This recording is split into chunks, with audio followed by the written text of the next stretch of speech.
बिस्मिल्लाहिर्रहमानुर्रहीम। दोस्तों, कब्र का अजाब बरहक है। जब कोई भी इंसान इस दुनिया से रुखसत हो जाए तो कब्र से ही क़यामत का आगाज हो जाता है। सऊदी अरब में अजाब कब्र का एक ऐसा ही वाक़या पेश आया जिसने देखने वालों के रोंगटे खड़े कर दिए। लोग कानों को हाथ लगाने पर मजबूर हो गए कि ये आदमी ऐसा कौन सा गुनाह करता था जिसकी वजह से इसे इस तरह के अजाब में मुब्तला किया गया। क्या ये वालिदैन का नाफरमान था, या लड़कियों की इज्जत को पामाल करता था, या फिर ये शराबी था। लोग कई दिन तक इस बारे में सोचते रहे। लोगों को इस आदमी के बारे में ऐसी बात मालूम हुई जो आज के 70% मुसलमान ये बुराई करते हैं। ये आदमी ऐसा कौन सा गुनाह करता था जिसकी वजह से इसे ये अजाब हो रहा था। ये तमाम तफसीलात इस वीडियो में बताई जाएगी, लिहाजा वीडियो को आखिर तक लाजमी देखें ताकि अगर आप लोग भी ये गुनाह करते हो तो इस गुनाह को छोड़ दें। सऊदी अरब के शहर अबाहा के करीब एक नौजवान एक फैक्ट्री में काम करता था। ये नौजवान रोज़ाना रोज़ी कमाने की खातिर इस फैक्ट्री में चला जाता।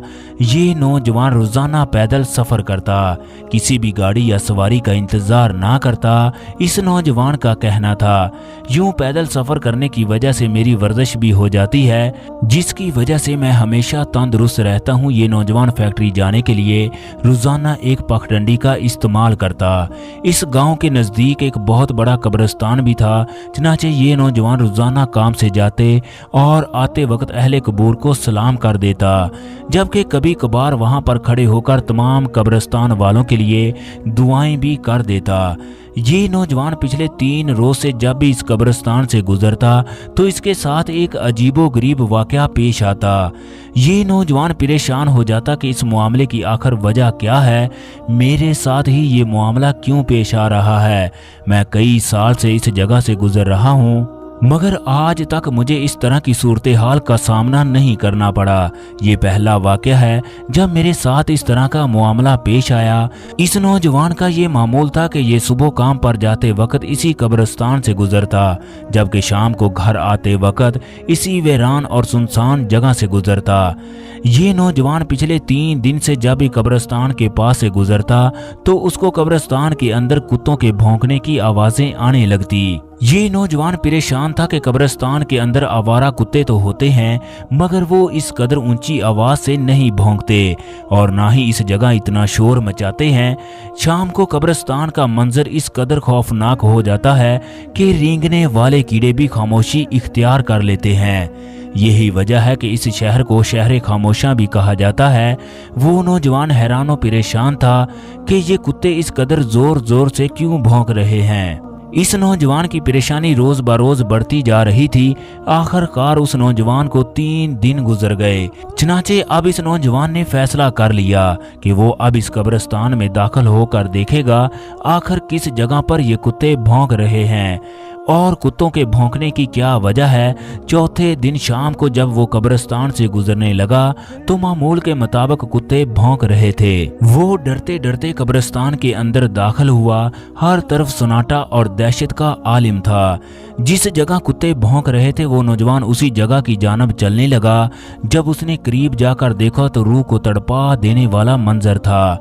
4 दिन पहले जिस जगह मुर्दे को दफनाया गया उस जगह पर बेशुमार कुत्ते भौंक रहे थे।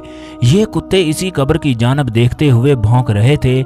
वो नौजवान ये मंजर देखकर इंतहाई परेशान हुआ कि इस कब्र वाले ने ऐसा कौन सा गुनाह किया जिसकी वजह से कुत्ते इसकी कब्र पर भौंक रहे हैं। उस नौजवान ने फैसला कर लिया कि वो मस्जिद में जाकर इमाम साहब को सारा वाकया बताएगा। इमाम साहब को जाकर बताएगा कि 4 दिन पहले जो आदमी इस दुनिया से चला गया उसकी कब्र पर पिछले 3 रोज से कुत्ते भौंक रहे हैं। चनाचे वो नौजवान इमाम मस्जिद के पास गया, उसे तमाम सूरत हाल से आगाह किया। दोस्तों, आगे इस बारे में भी बात करेंगे कि जब कब्र को खोला गया तो लोगों ने कब्र के अंदर क्या मंजर देखा, लोगों ने कब्र को देखकर क्या इबरत हासिल की। आहिस्ता आहिस्ता ये खबर पूरे गांव में फैल गई। लोग इमाम साहब को मजबूर करने लगे कि आप कब्र को खोलने का फतवा दें। इसके अलावा लोग कब्र वालों के रिश्तेदारों की तलाश करने लगे।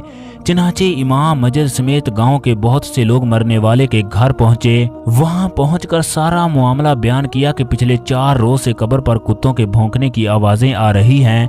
अब हमें कब्र को खोलकर देखना चाहिए कि कब्र के अंदर क्या मामला है। मरने वाले के भाई ने कहा, अगर आप लोग कब्र को खोलकर देखना चाहते हैं तो देख सकते हैं। हमारी तरफ से आप लोगों को इजाजत है कि अलबत्ता हम आप लोगों के साथ नहीं जाएंगे। आप लोग अकेले ही जाकर उसकी कब्र कुशाई कर सकते हैं। कब्र के अंदर देख सकते हो कि अंदर क्या मामला पेश आया। लोग हैरानो परेशान थे कि एक भाई अपने दूसरे भाई की कब्र पर जाने को तैयार नहीं। फिर वो सोचने लगे कि हो सकता है ये आदमी अपने भाई से किसी वजह से नाराज हो। फिर ये तमाम लोग कब्र कशाई के लिए कब्रिस्तान पहुंच गए। चनाचे अब इस कब्र को खोदने का काम शुरू किया गया। चनाचे भौंकने वाले भी कुत्ते करीब आकर खड़े हो गए। लोगों ने कुत्तों को वहां से भगा दिया। चनाचे वो दूर जाकर भौंकने लगे। जैसे ही कब्र को खोला गया कि ऐसा हैरानकुन और दहशतनाक मंजर सामने आया जिसको देखकर सबकी आंखें फटी की फटी रह गई, जिसने सबके होश उड़ा दिए। जब इस कब्र से मिट्टी को हटाया गया तो लोगों ने देखा कि उस आदमी की कब्र पर सांप इस कदर ज्यादा तादाद में मौजूद है कि लोगों के रोंगटे खड़े हो गए। जबकि बच्चों की चीखें निकल गई। इस मुर्दे को सांप खा रहे थे। लोगों ने जल्दी जल्दी वैसे ही मिट्टी को डाला और वहां से घर की जानब दौड़ें लगा दी। अब लोग सोचने लगे कि उस आदमी ने ऐसा कौन सा गुनाह किया जिसकी वजह से उसे कब्र में सजा दी जा रही है। अब ये तमाम लोग इकट्ठे होकर दोबारा उसके भाई के घर पहुंचे। उससे पूछने लगे कि तुम्हारे भाई ने ऐसा कौन सा गुनाह किया जिसकी वजह से उस पर इस कदर सख्त अजाब हो रहा है। उसके मरने के बाद उसे सांप खा रहे हैं, जबकि उसकी कब्र पर कुत्ते खड़े होकर भौंक रहे हैं। वो आदमी कहने लगा कि मैं जानता था कि तुम मेरे भाई की कब्र पर कुछ इसी तरह का मंजर देखोगे, इसीलिए मैंने आपके साथ जाने से इनकार कर दिया। लोगों ने उस आदमी से सवाल किया कि आखिर इस अजाब की वजह क्या है। वो आदमी कहने लगा कि मेरा भाई कोई अच्छा इंसान तो नहीं था। वो दरअसल एक शराबी और बेहया आदमी था। वो सारा दिन शराब पीकर मस्त रहता। उसे इस दौरान किसी की कोई परवाह ना होती। उसने कभी जिंदगी में नमाज ना पढ़ी। वो इस कदर शराब पीता कि माँ को भी बुरा भला कहने लगता। वो ना जाने किस कदर गुनाहगार आदमी था जिसकी वजह से उसे ये सजा मिल रही है। हमें पता था कि उसका अंजाम कुछ अच्छा नहीं होने वाला। ख़वातीनो हजरात, जो लोग अल्लाह तबारक व तआला की हदूद को क्रॉस करते हैं, अल्लाह तबारक व तआला ना सिर्फ उनको इस दुनिया में इबरत का निशान बना देता है बल्कि आखिरत में भी उनके लिए सख्त अजाब होगा। एक छोटी सी नेकी इंसान को कहां से कहां तक पहुंचा देती है। दूसरों के साथ अच्छा सलूक करो ताकि तुम्हारे साथ भी अच्छा सलूक किया जाए। इसलिए हमेशा अल्लाह तबारक व तआला से अपने गुनाहों की माफिया मांगते रहना चाहिए।